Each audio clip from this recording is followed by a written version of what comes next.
Good morning to everybody. Welcome to our channel, Totuuden Etsijät. This is our first live stream in English, so we try to do our best. And I have co-host with me, my husband Mikko. Thank you. And our guest is Ole Dammegard. Welcome, Ole. Thank you so much, Anne and Mikko. It's a pleasure to meet you.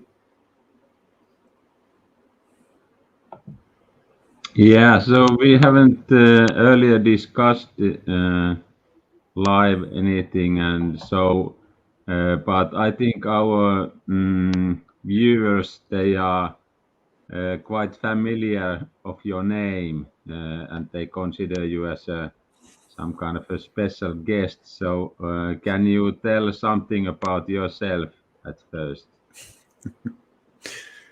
Well, I was born in Denmark many years ago, and then as a child I moved to Sweden, and I started very early on as working as a journalist, and it was that thing that got me into the area of asking questions, and this asking questions have led me down a very different path of life than I expected. And so also I'm now finding out that both my parents were working as secret assets for NATO, building up the so-called Gladio network in Denmark. It went under the name of Absalon after the end of the Second World War. And yeah, it's been a long road where I got myself into the area of top political assassinations, and so-called false flag operations are the things that I have specialized in. And over the years, I put my whole life into this, and I've been interviewed more than 1,200 times internationally. I've been touring on my own in 16 countries, I think. I've done everything I can to get the truth out there, because I think the truth equals freedom. And so it's extremely important for us to understand what is actually going on, not what we're being told through media, because nowadays, unfortunately, this job that I thought I was really proud to call myself a journalist, but nowadays I don't think there are real journalists left anymore. So it's up to us, the normal people, the ordinary people, to find out the truth, because what we're being told through mainstream media nowadays is so many times it just turns out that not true, not true, and not true. So we're being told that the problem in the world is there, when actually, what I've been specializing in is going on location, trying to really find out what happened here. Was there a mass shooting? Was there a terror attack? And if so, what was the reason? Who did it? And so on. So I should be a super specialist on groups like Al-Qaeda or ISIS, but I know more or less nothing about them, because even though I go on location, the ones I meet there or that I encounter, the ones behind these groups are assets from NATO, CIA, Mossad, MI6. It's just over and over the same again, with this Gladio network as the main part. So it's almost ironic that the network that my parents were secretly part of building up without me knowing it, I had no idea until after their death. The very same network that was then taken over by CAM and other intelligence agencies and started to be used as a terror tool against ordinary people in beautiful countries like Finland, Sweden, Denmark, many other NATO countries, are the same forces. The same forces that they built are the same forces that I'm now exposing. So a bit bizarre.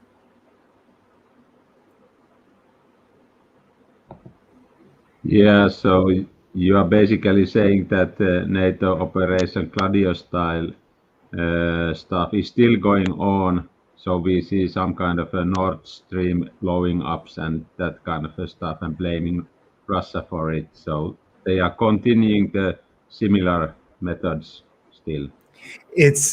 Gladio was created after the Second World War as a I think, very sophisticated defense mechanism. I mean, the idea was to build up like a secret ghost army in all different NATO countries, consisting of small cells of 8 to 10 people, with fully equipped with radio equipment, weapons, mines, ammunition, maps, telecommunication, all of these type of things, so that in case, but all positioned in very strategic positions, so that should anything happen, should there be an invasion, in those days they were fearing one from the east, then in just one phone call, the whole secret ghost army could be activated behind enemy lines like that. Boom, fully equipped, fully armed. I mean, when you look at it, brilliant. But then what happened over the years was that when the Cold War started losing power, because now we're seeing that the Cold War was to a large extent a psychological operation to keep the world in fear, so that they could get away with these operations, and we would welcome them for being more and more controlled. And so when the Cold War started losing its fear grip, that's when the agencies like the CIA, MI6, also very, very active within this NATO network, they was looking at this whole army of secret warriors, and they were thinking like, this is such a waste. I mean, we're paying them, why not use them for something?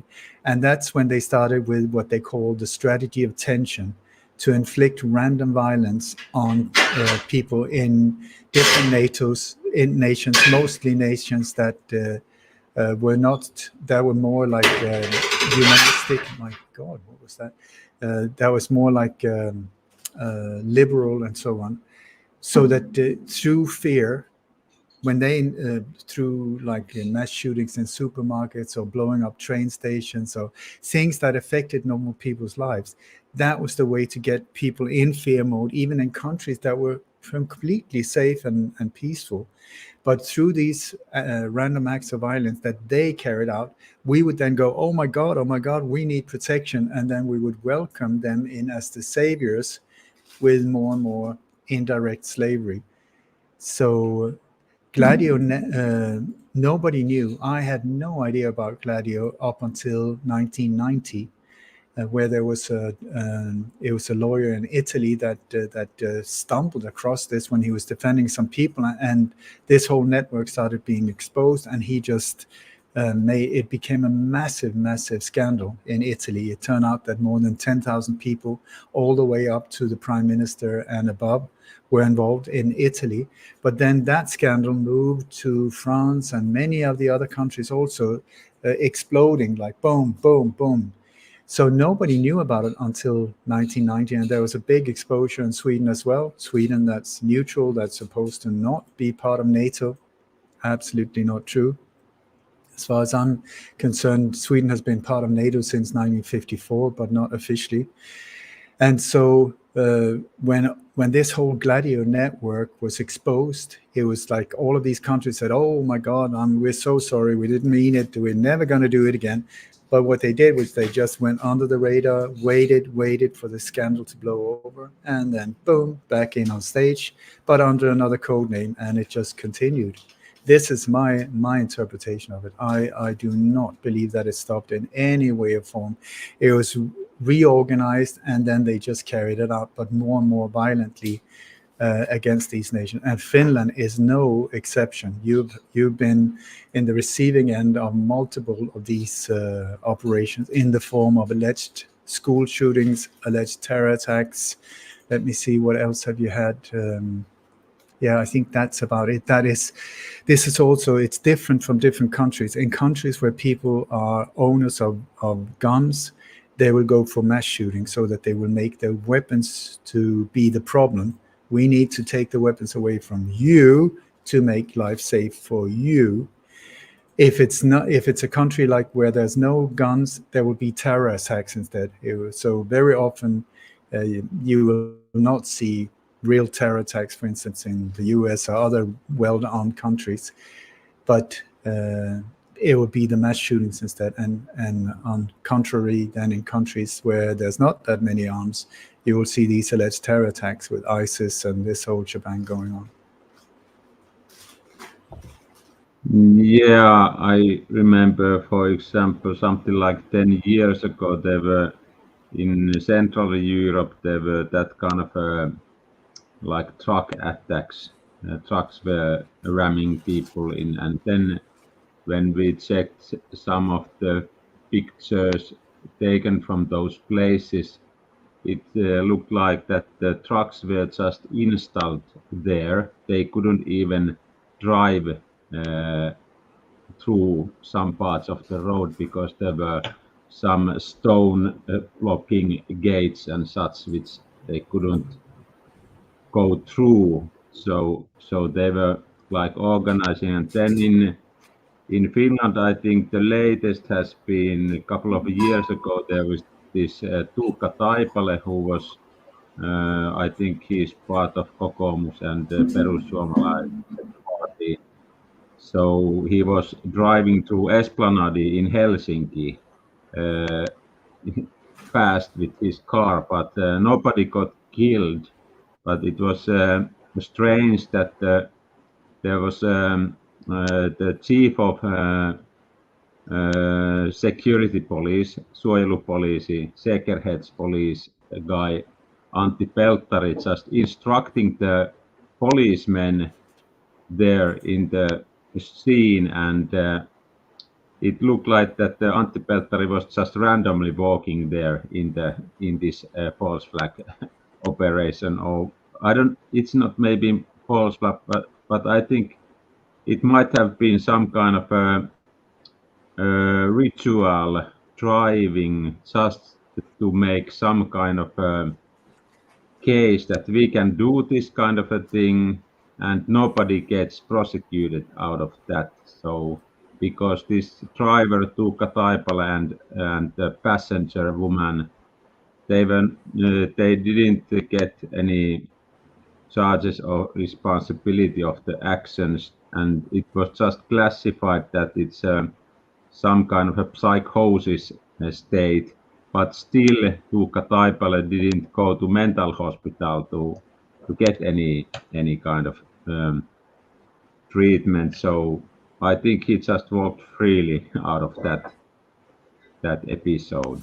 Do you know, it's we have these there's like trends. It's very trendy at the moment. Right now you have knife stabbings in Australia, indirectly NATO, where it's just like a wave of stabbings. They come in like waves. We had waves of stabbings in the UK a few years ago.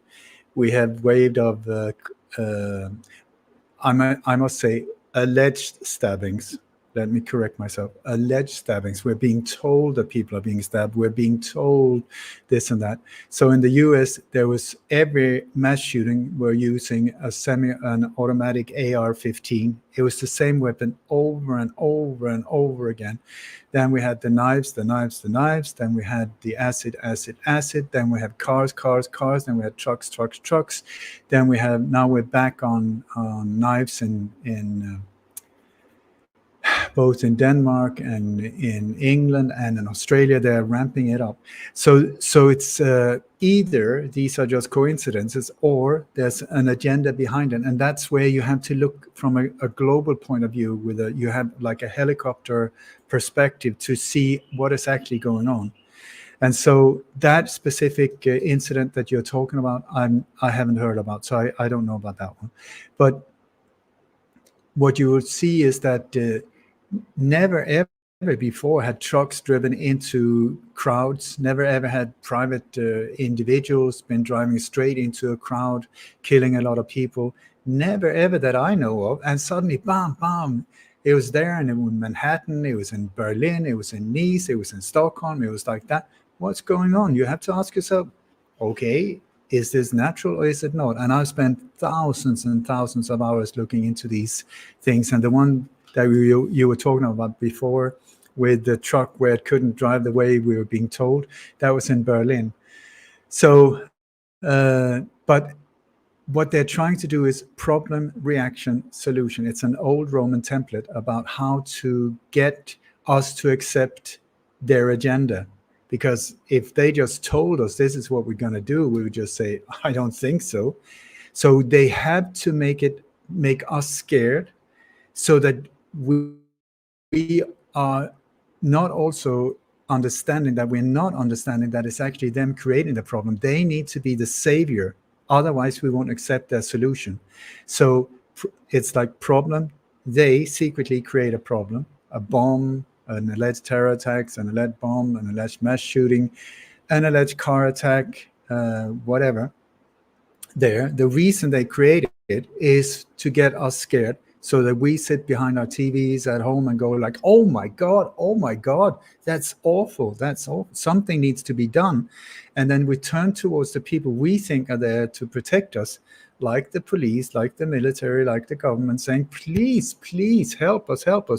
And they, who secretly created the problem, will then say, well, of course we'll help you, but in this horrible, very difficult situation, the only way we can help you is, and boom, in comes the solution. And the solution was there from day one, before the problem. Please remember that the solution was there before the problem was created. So when these things happen, you always have to sit and wait. Boom, something happens. You look on media or whatever, there's a bomb, there's a mass shooting, there's a whatever. And then we go, oh my God. Or at least they're interviewing people in the crowd saying what happened. And people are like, oh, it's horrible. So they are sort of enforcing that emotional impact on us. Oh my God. And then just wait for it. And then in the news itself, they will start talking about the solution. So it's problem, reaction, solution right in front of your eyes.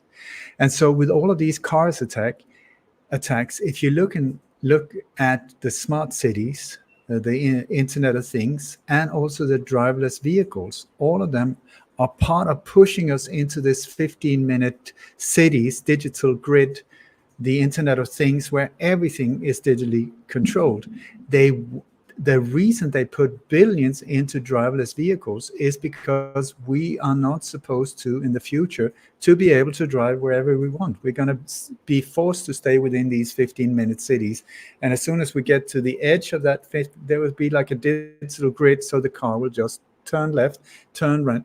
This is the thing with driverless vehicles, that it will be like just in a fun fair, drive you round. So how to get us to accept that?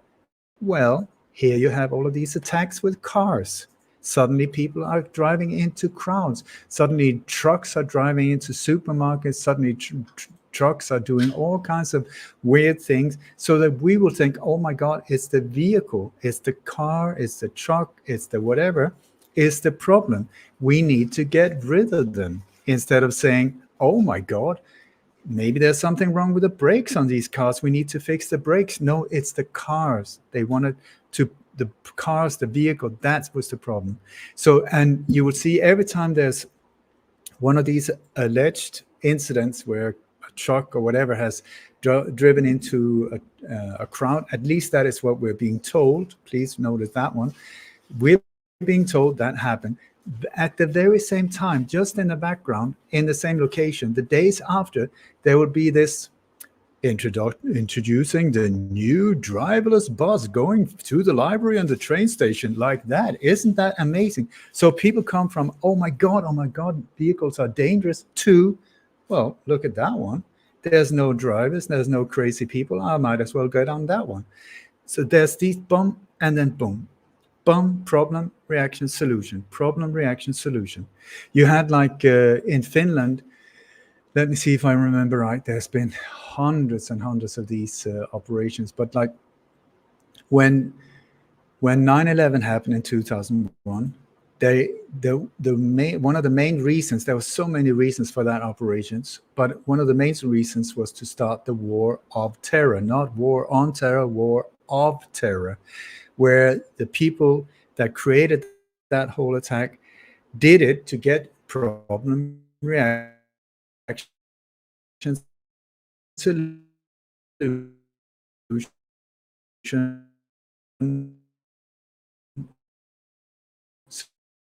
so that we would go, oh my God,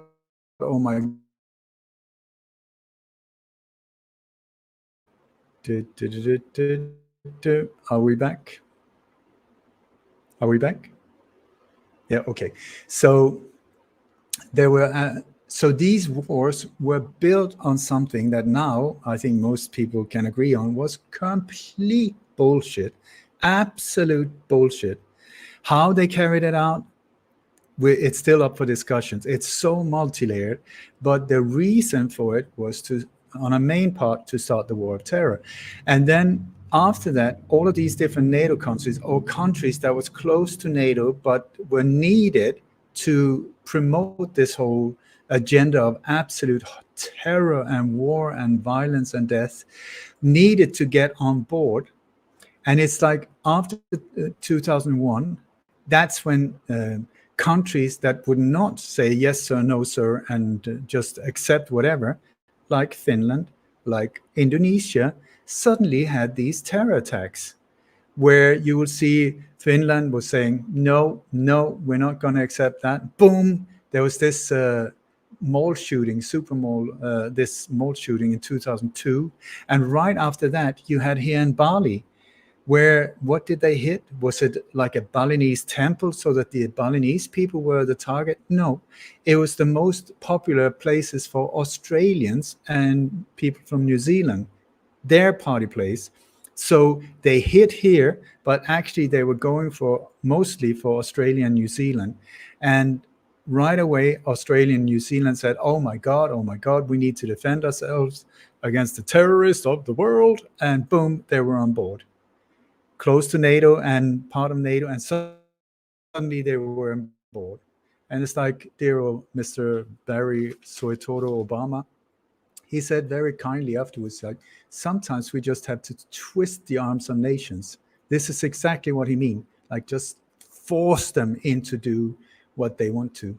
And the agenda, if you haven't noticed, like the propaganda that has been going on in Sweden and Finland when it comes to being pushed into NATO, it's unbelievable. I mean, the propaganda machine. I haven't lived in Finland, but I've seen a lot what's going on, and also from the Swedish point of view, it's just absolute, not true propaganda that is being pushed on you to get you in a fear mode. So you will say, yes, we accept for our protection. We will say, yes, sir, no, sir, and bend over, pull down our pants and surrender. Look at Sweden. I mean, now Sweden has just signed over all its rights to the US. It's like, welcome to the brave new world of absolute madness.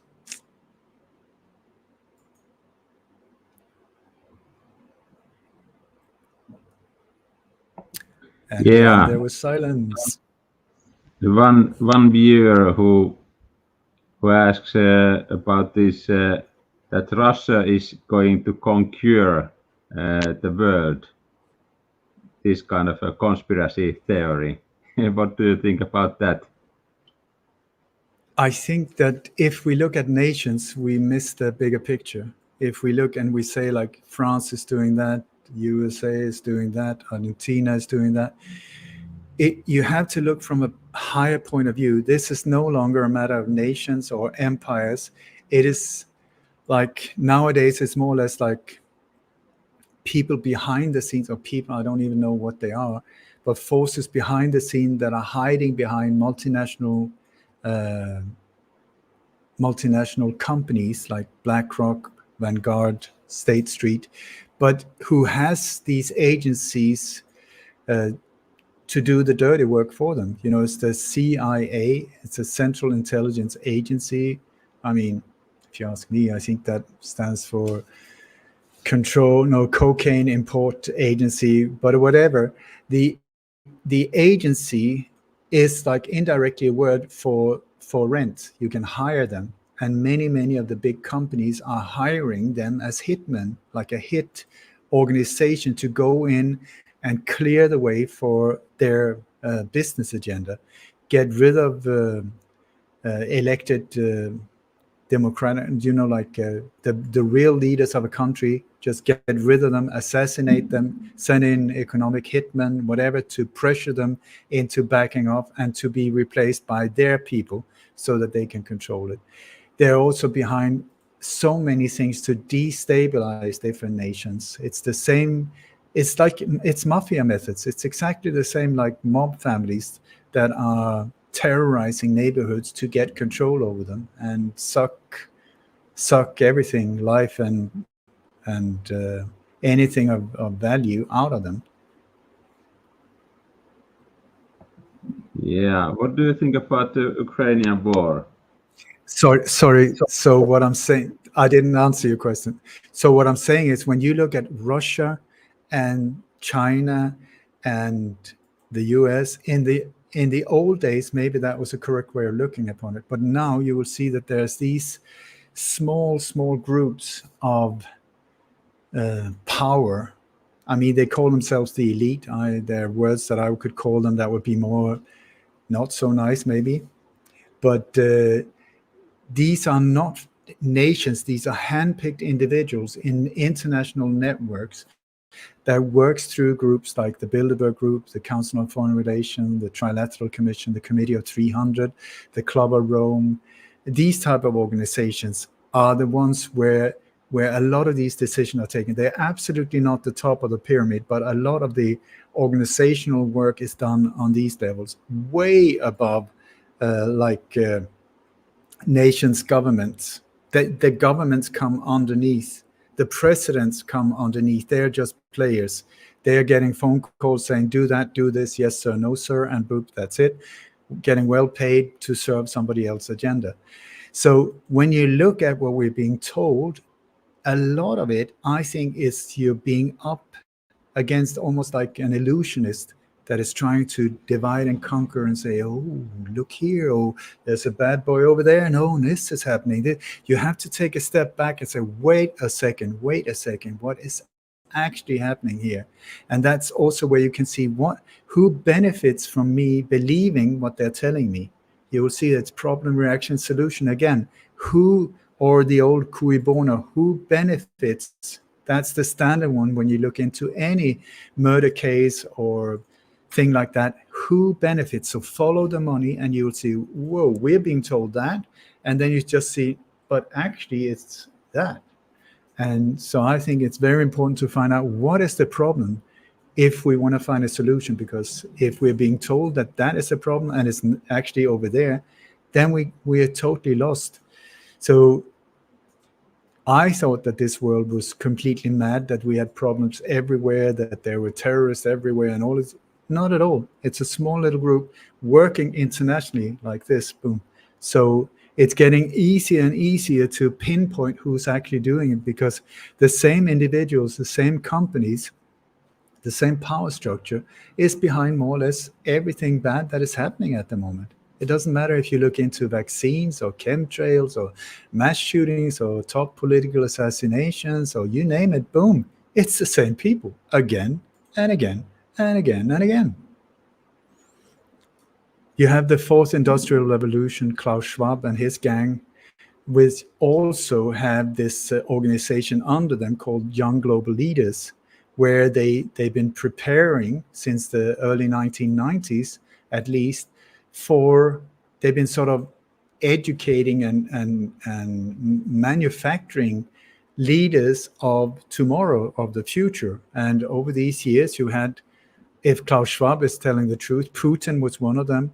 Zelensky was another graduate the year 2000. As far as I know, your prime minister was there. We had all kinds of royalties and the same trend also. You will see that the trend now is to get women into position, young, beautiful women, for sure, equal rights, not a question at all. But there's a trend now replacing them as the chief of police, the chief of ministry, the chief of all of these trends, also, and also putting a foreigner, people that are not of that nationality there, to destabilize, indirectly deconstructing the country from the inside in so many different areas. So yeah, I hope I answered the question now. Yeah, I remember seeing false flag operations. There could be, for example, the same cameraman in different countries and same crisis actors doing their acting, so they are just some kind of an organized crime that way. We had just to say, I mean, Finland is not a country I've been specializing so much on. Sorry, but thank God you've not been the receiver of that many of them. But there was one in Turku in Åbo where there was one of the guys that is, if I remember right, he jumped the guy with a knife. That was the time when there were knife attacks going on in Finland. And so he was stabbed and he ended up in a wheelchair. Well, that very same guy was also involved in one of these terror attacks in Sweden also. And then he was being interviewed on Finnish TV, on Swedish TV, other TVs. And he's rolling around in his wheelchair and it's really, oh my God, poor guy. And then I've got footage of him where he's standing up. He's walking around having a drink, talking on the phone at the same time as he's being an invalid.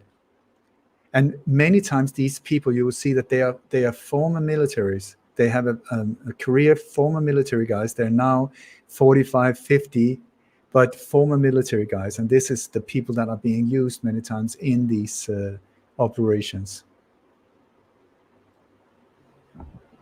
Yeah, we saw this Corona theater a couple of years now, and I think many people woke up to reality, how things are organized, and some people say that we live the age of truth now. That is it possible that this elite disinformation can be overcome in some years now? I hope so. Otherwise, I would have completely wasted my life. There is in the Bible, it says that, and the truth shall set you free. And I really believe that, it is the truth, even though it's really, really painful sometimes to see in families, in relationships, and in these situations as well. It's not nice. It's still the truth. And the healing can only come when truth is exposed. And I'm completely in love with truth. I think it's absolutely amazing. And because the truth fears no investigation, it fears no attacks, it just is. And it takes no energy, it just is. But when you look into these conspiracies, conspiracy just means two people breathing together. That's conspiratus. But it has now become something where it's like two or more people involved in criminal activity, planned or carried out. So to move a conspiracy, you need lies upon lies upon lies upon lies, and it just becomes like a big mountain of absolute bullshit. I mean, it's like a big pile of shit actually that needs to be moved and filled on top all the time with lies, trying to cover up for the lies, covering up for the lies, covering up. And then people inside get nervous and they start fearing each other. They start killing each other. So the difference between the truth that is just like a silver surfer, just whoosh, like this, and conspiracies are incredibly different. So transparency is the way forward, I think. Like in buildings, government buildings and all of that, take out the doors. Don't let them have meetings behind closed doors. Absolutely not. Give people access to the books, the numbers. They work for us.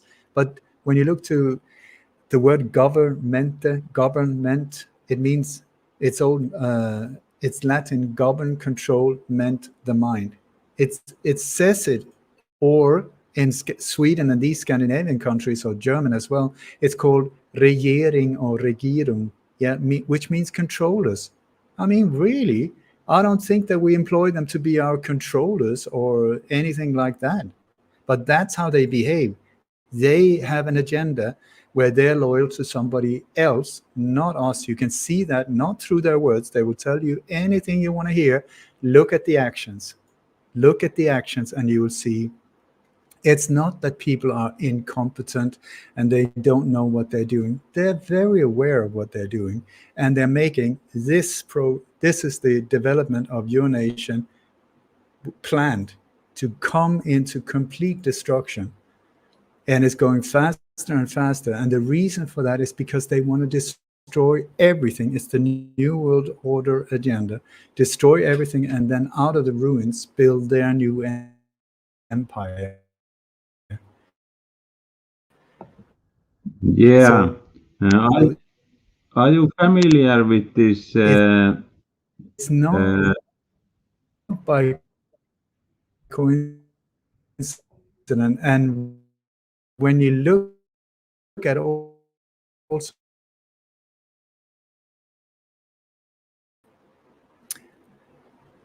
you're back. Yes, you are. And like Klaus Schwab say, you will own nothing and you will be happy. If that's the case, dear Klaus, I think, why don't you give up everything you've stolen, give it back to poor people, and you live without nothing. Show us that you can live like some kind of Buddha, and maybe we will be impressed and inspired and follow. But until then, this is what you can get from me. You know, who are you to play God and decide who's going to live and not live? I mean, not on. These secret meetings like the World Economic Forum or the Bilderberg meeting and stuff, we should just go in there and say, enough. It's not on anymore. There's so few.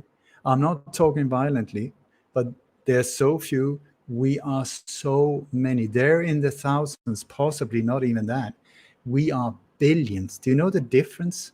It's like one serial killer, one knife in New York City, one mask, one knife, one mad individual in the city of New York, keeping New York in fear, in terror. What is that? It's ridiculous when you look at it. And it's the same here. We come from small countries with not that many people, beautiful nations with very few people. The people, I mean, I don't know that much about Finland. Give me a couple of days, I can pinpoint the ones that are doing this to Finland very easily. There's one. Very, very easy when you start looking how these operations are carried out. But they sit in key positions. That's the thing. They're in key positions where they help each other through these secret networks and through Freemasonic brotherhoods and stuff like that, where they keep us by the balls and they hold us there and they just squeeze the life out of these nations. And for me, that is so not okay. Not okay. But it will continue until we say enough. The magic word here is no. Just no. You should do that. No, I'm not doing it. But no, I'm not doing it. Well, in that case, and they would threaten you with fines or prison or whatever.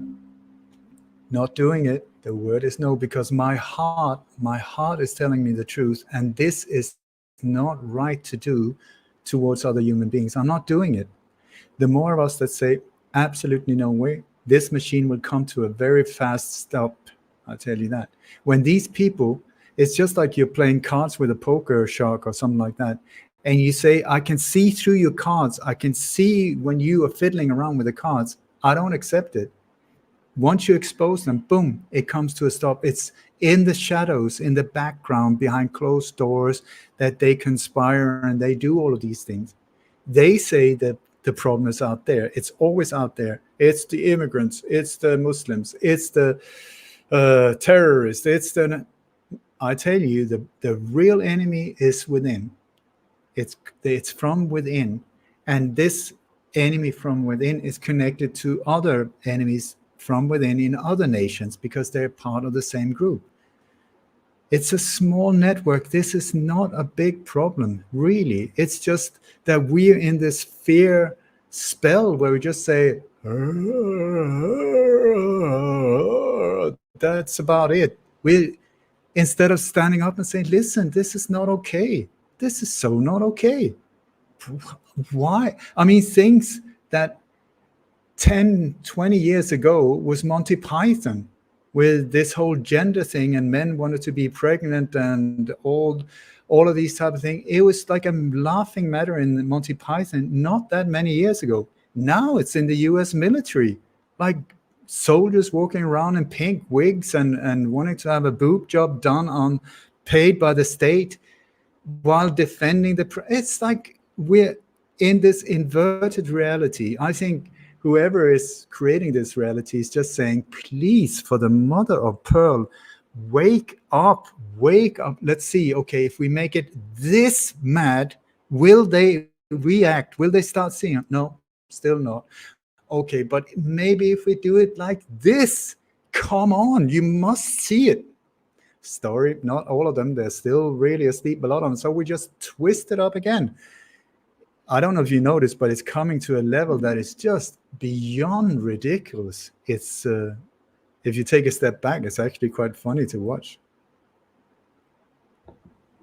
Yeah, so that's that's exactly how I see the picture. So are you familiar with that theory of alliance between Putin and Trump armies? They were held in 2018 in Helsinki, a meeting where they were like throwing soccer ball there.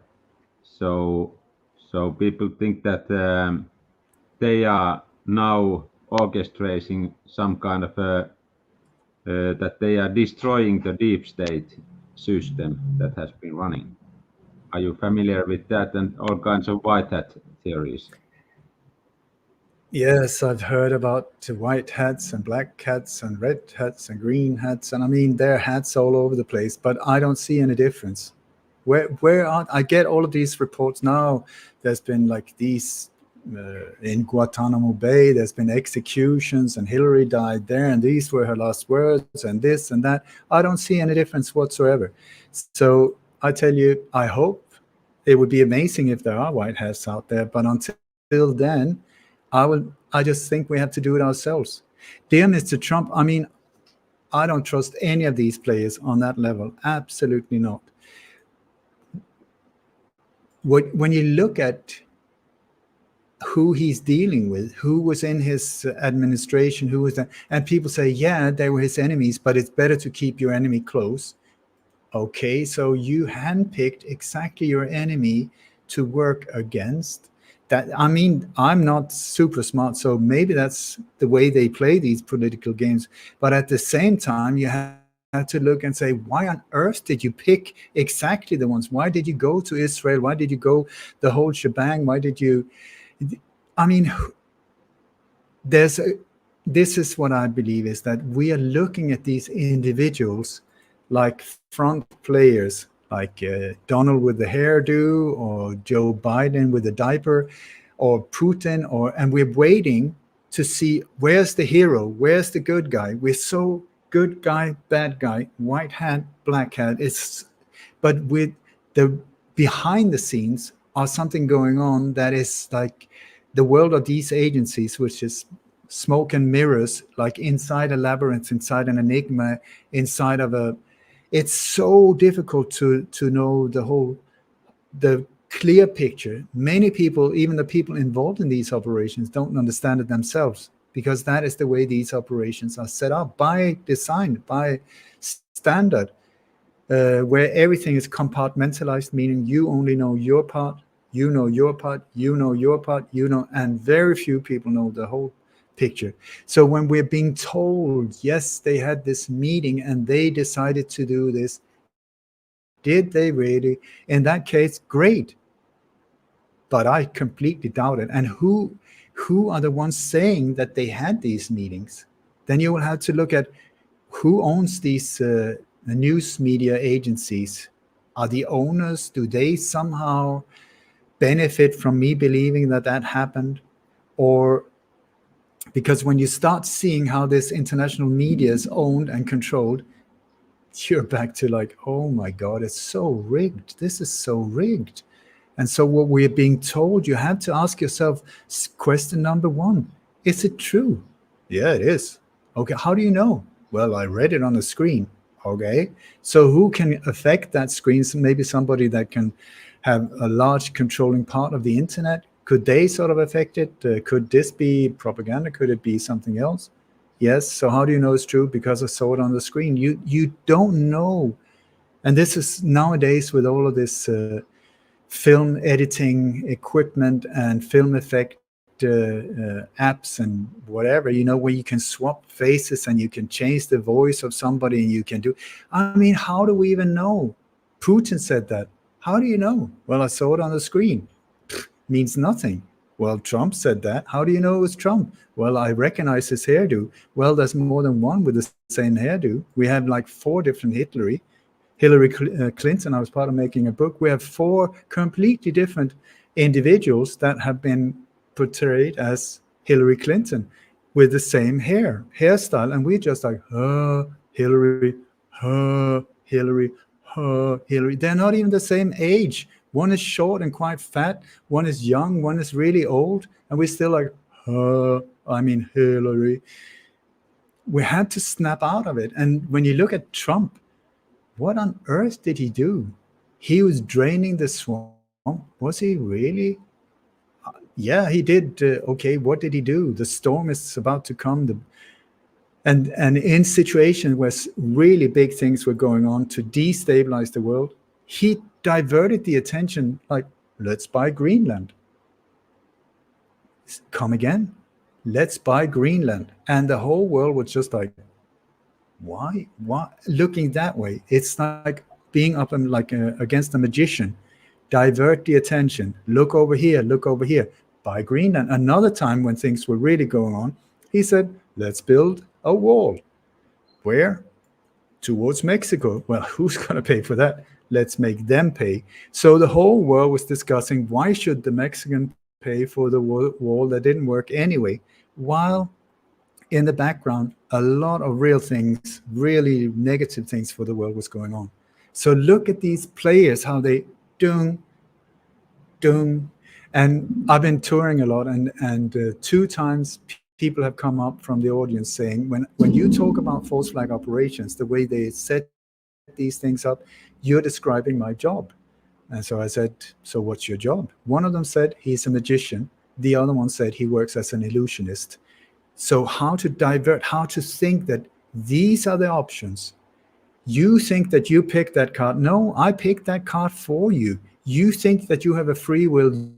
You think that you made the choice. Sorry, you did not at all. And while I was doing this with the left hand, it was actually this one that did it behind my back. This is the thing we have to become aware of, that we're being played. Boom, boom, boom. There was a big scandal a few years ago where I think it was in the States, where they had hired in this company, Britannica, what was the name of it? Anyway, where they had connected all the social media platforms and all the intelligence agencies, all of these media outlets stuff, connected them together so that they could, on a person-to-person platform type of thing, hand make exactly the information needed to go to me, for instance, so that I would accept their agenda, so that I would vote for their guy.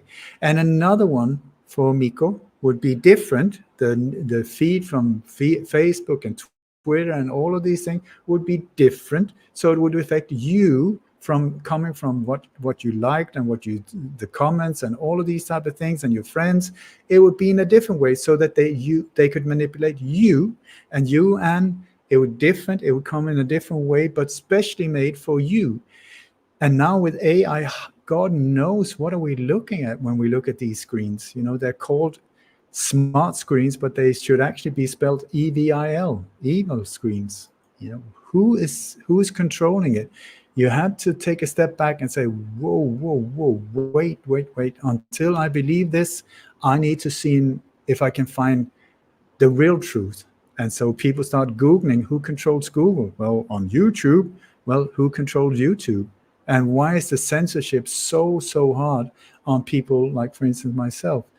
A few years ago, I checked my name. There was 1.8 million hits. I've been very, very busy on that. Then a year later, I checked.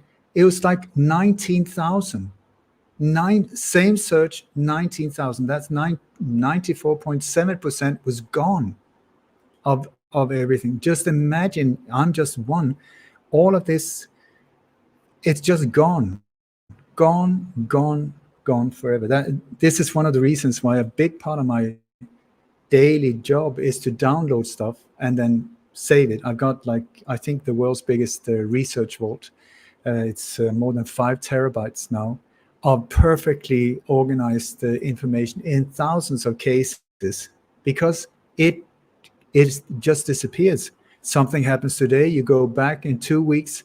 I saw this video, I'm just going to go back and have a look. It's gone. It's gone. It's gone. So yeah, heavy censorship. And then, oh my God, I'm rambling on to then. There was a guy called Voltaire in France a couple of 100 years ago, and he said, to find out who told you, look at who you're not allowed to criticize. Who are we not allowed to criticize these days?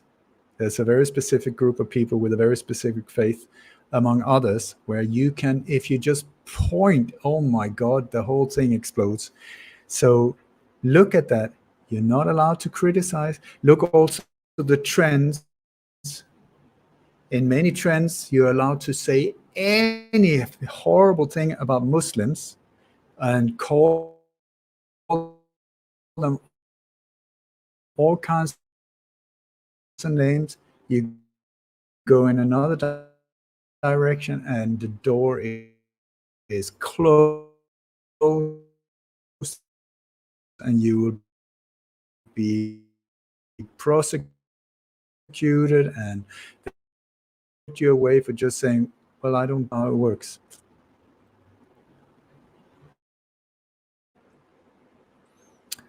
And we're back live from Houston, Texas.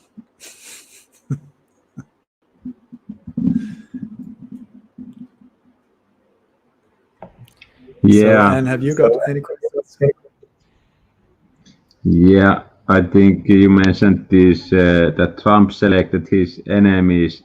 Of course, he can select the enemies if they are replaced by an actor, because there is fake Biden guy who is not even Joe, and there are those Hillary acting women who are not actual Hillary Clinton. So and then there is the faces are different, so they can play, they can do lots kind of psyops with their own actors. So that's, I think, why you can see still those deep state faces, but they have been just replaced in the real life.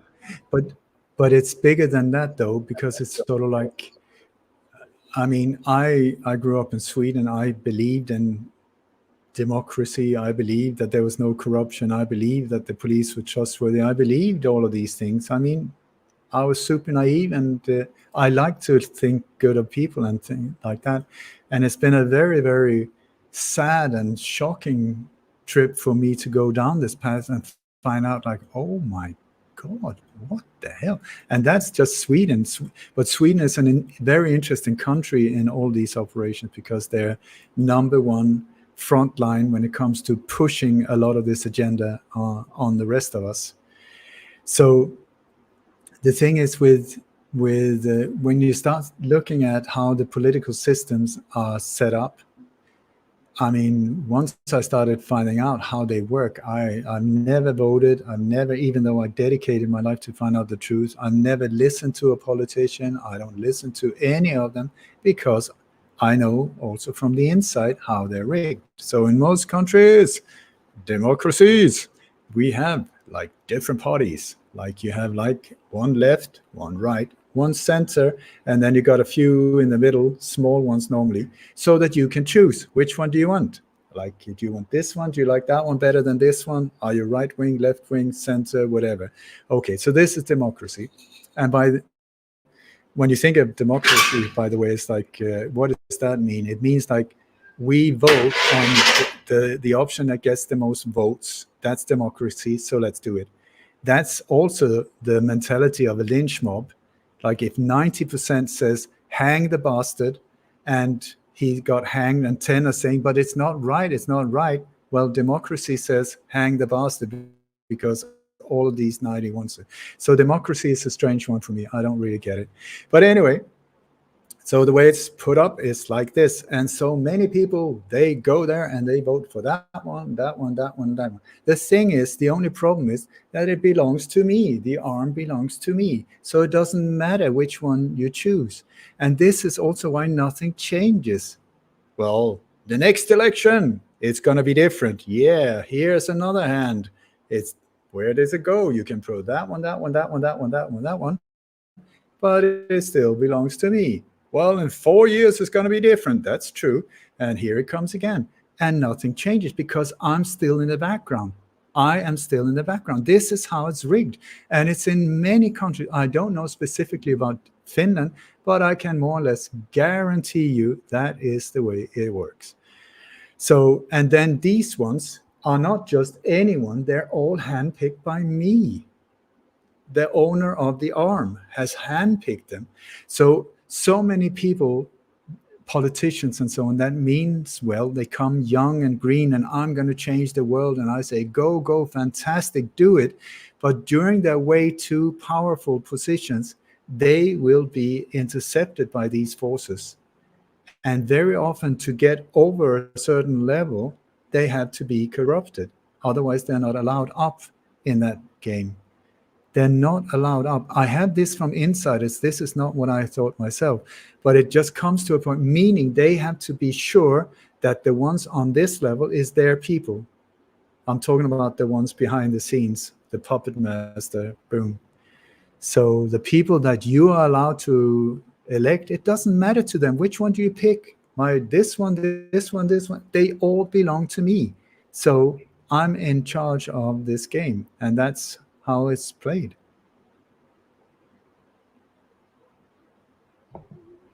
Yeah, so something like a direct democracy would be needed for the decision. So, but I think there is. I don't know the solution. I'm sorry, I do not know. I'm not a politically. I don't know so much about politics to know the way forward, how this would work the best.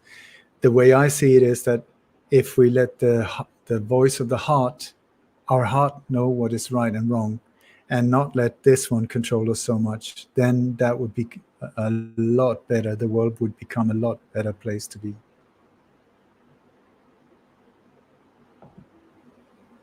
Yeah, I think there is some change in the environment because, for example, if we see we have seen Epstein in prison, and now we see Puff Daddy, music industry business, that kind of people who have been doing that child trafficking and pedophilia stuff. So if the world is now changing, then we also see that kind of crime investigations which were not available when Deep State was controlling this situation. Jeffrey Epstein is one of these individuals that he was thrown to us as a bone because Pizzagate was about to explode big time, and these higher levels of society are actually the lowest of the low. But in the top of society, there's a lot of dark stuff going on, unfortunately.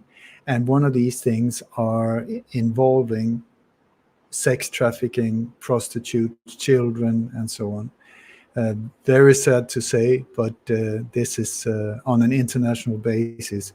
And one of the reasons why they have this going on is also to collect things that can be used for bribery, blackmail, where like J. Edgar Hoover, the head of the FBI, half of his budget almost was put into collecting dirt on people in the US so that they could be controlled and put them in situations with prostitutes or other things like that could be filmed and then used against them should they not say yes or no, sir, and obey orders anymore. And the same with Jeffrey Epstein, who was working both for the CIA but also Mossad, mostly Mossad, where his job was to supply women, children into this drugs, the whole thing, into this network, where he was given the buildings that he was given, his island and all of these things were there rigged with cameras and recording equipment, so that anything that happened there could then be used against all of these people. And then they invited all of these influential people, powerful people, to these places where they were being filmed, and then they had them by the balls. So Jeffrey Epstein was just like a low-level operator, or low level, but he was like a supplier.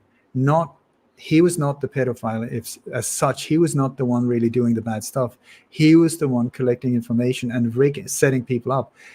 Jimmy Savile in England, he was a lot more dark as an individual and horrible in many ways, but he was also doing the exact same thing, supplying the royalties and these different levels of Freemasonic things, also with children and prostitutes and people from mental institutions. It's very, very dark when you get into that. Well, you have Marc Dutroux in Belgium, very similar. You have several cases in Sweden, also very similar. So these things are rigged.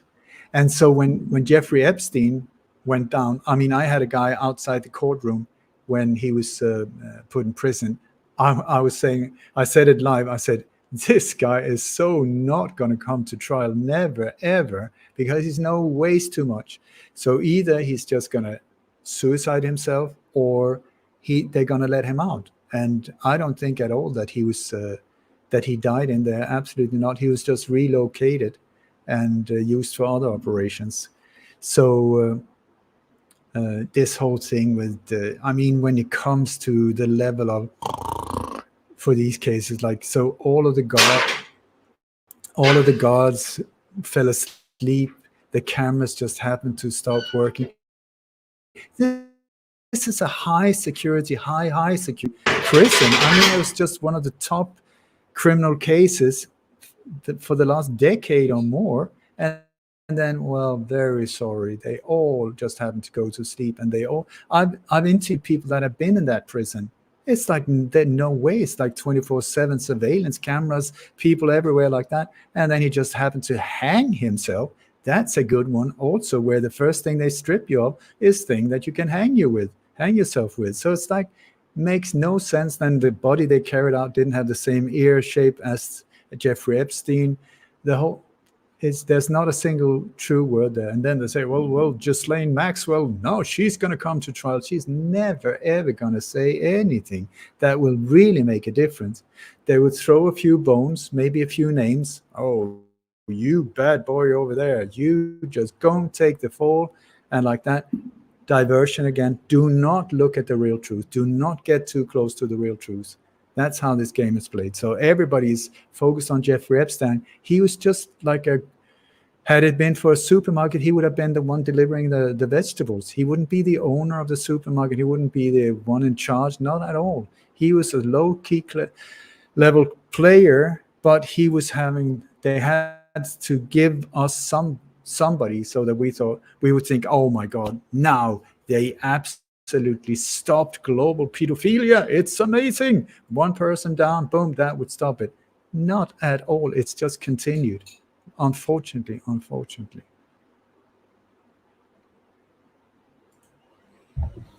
Yeah, we have been mapping some tunnels of the Finland tunnel network, and then there is also different kind of news around the world. For example, New York has those tunnel shoes. There was this church, and below the church there was tunnel system revealed. So are you familiar with that kind of a deep underground military base stuff and others? I think in Sweden you have For also sure. same kind of system. Yeah, it's the same in so many different countries. Like in Europe, you go to Rome or Paris. These major capital cities are built on tunnels, but since hundreds and hundreds and hundreds of years ago. But then you have other types of tunnels when we come into military operations and so on. Like I know, for instance, because I've been dedicating so many years into the alleged assassination of Olof Palmen, the Swedish Prime Minister, that I managed to get access to the one tunnel system that is underneath Stockholm. It's 618 kilometers of tunnels on the level under the subway thing. So it's right under your feet when you're standing there waiting for your subway. You're standing on top of it. And it's all the way from Kungsängen north of Stockholm all the way down to, it's 618 kilometer tunnels. That's just Stockholm. And then you have a lot of different military bases also. Military can be for good, but it can also be bad, depending on who is the one behind it and why they're carrying out these operations. So in one way, it's an incredible defense system. And when it's used for bad, it's horrible, because we have no idea what's going on. And you've got like both Finland and Sweden has a very similar type of geography and the rock thing, making it perfect. I mean, hard work, but once the tunnels are there, they will last forever. Then you got like Denmark is super soft. It's just white chalk, very easy to make these tunnels, but hard to keep them there. So it's different. So, and then you have also with Sweden, I'm not sure about Finland, but I'm pretty sure that you will have the same there, that through the mining industry, they've got access to all this machinery, and they can do a lot of stuff that will be looked upon as mining, get rid of all the gravel, get rid of all of these things, because when you dig these tunnels, there's a lot of stuff that needs to come out and be transported somewhere. So they very often they interact with these mining corporations that are owned by the same owners as we're in these networks. So you can very often see that they work side by side to these big highway operations and stuff, where we're like, oh my God, it's wonderful, a new highway. Where did the material come from? I don't know, but it's under the surface, hidden again.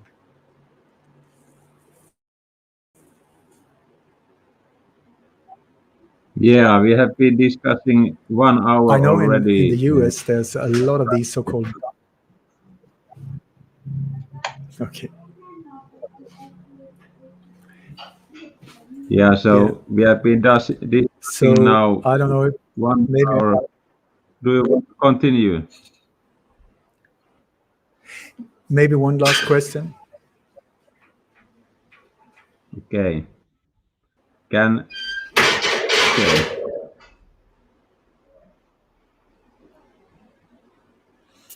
I see there's one question down here. What kind of you can authorized answer that. or unauthorized attack? Unfortunately, I have had everything. I think I've been shot once. I've been almost hit by cars. Was very, very close to getting crushed by a car. I don't know how many death threats I've had.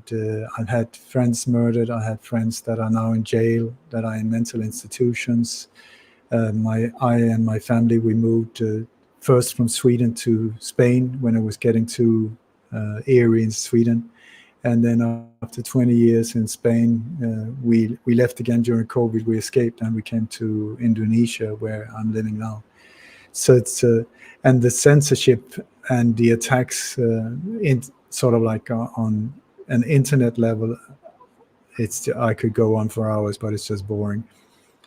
But part of these attacks are also to be invited to mainstream media programs. I've been to many of them. I said no thank you to all of them, because I've seen so many times friends in other countries, in the States and England as well, where they get invited to like BBC Panorama. Oh, it's amazing. And people get like really excited.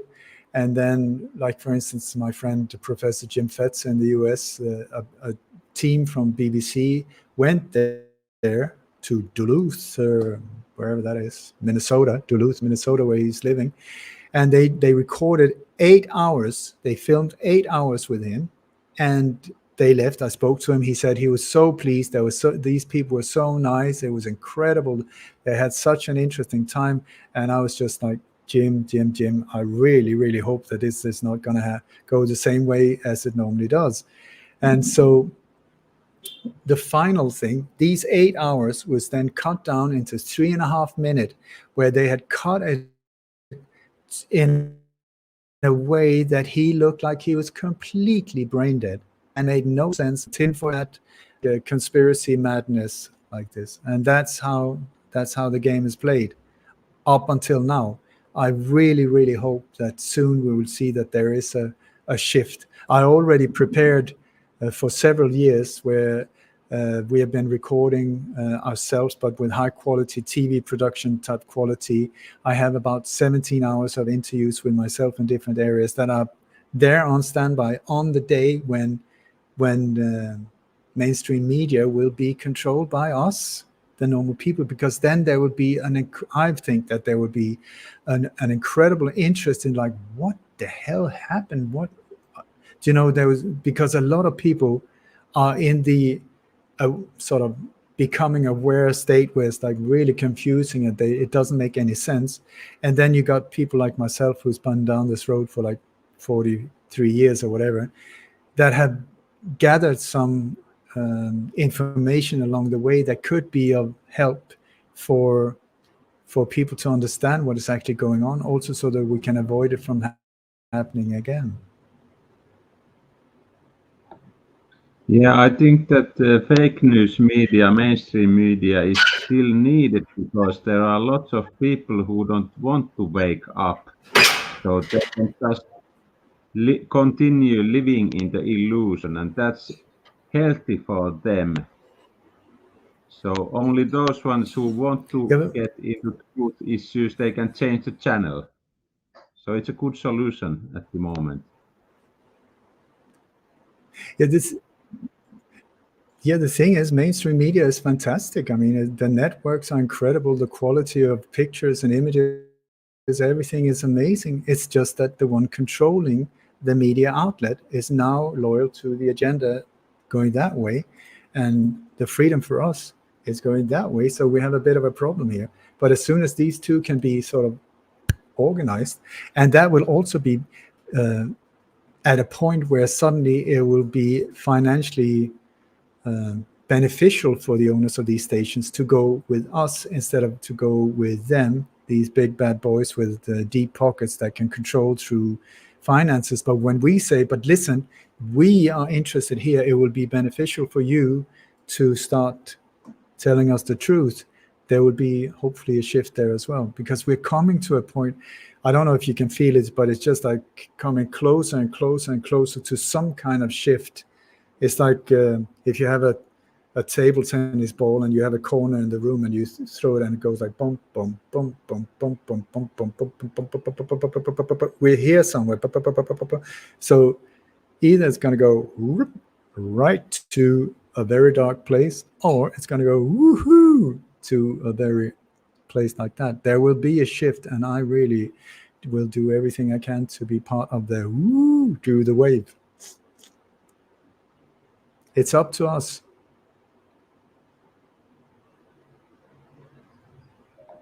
Okay, good.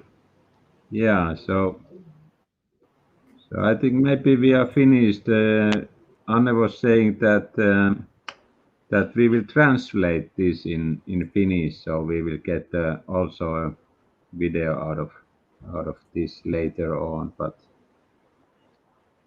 now we know a bit how you see the society at the moment, and let's hope that I just want to say thank you.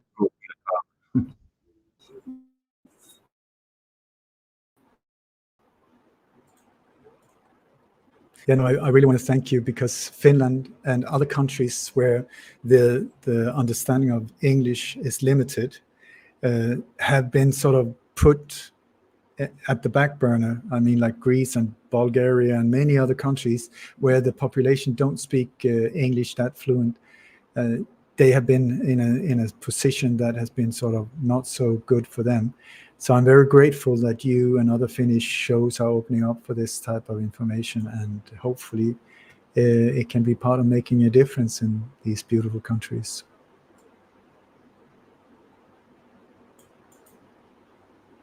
Kiitos paljon. Thank you. Is that what you said? Yes, it is correct. Thank you.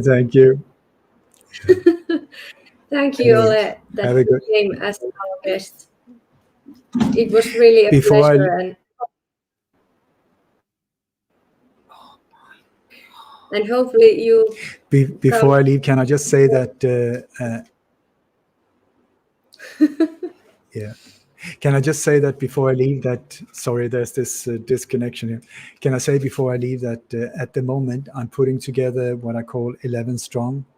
It's like there's been quite a few requests from around the world that we should sort of create a small little group of intimate meetings where so many people have so many questions, but they would like it face-to-face with me. So we have created something called 11 Strong. It would be me and 10 people from around the world, where there would be a lot included, but it would be like a 4-month journey where we meet very intimately online, and with all kinds of things included. So please, if you're interested, go to my website, Light on Conspiracies, like plural, lightonconspiracies.com. I think Mikko already added the links. Thank you. And look at that, scroll down a little bit, there would be 11 Strong. Boom, click on that one, and we will send you information. That would be amazing if you would like to join. Thanks. And all Ole's links are in Thank the you. description below. And if you like this stream, press the like button and leave a comment. Let's... I'm sorry, I'm so bad at English. But thank you, Ole. Not at all. And thank you all viewers there. Thank you so much.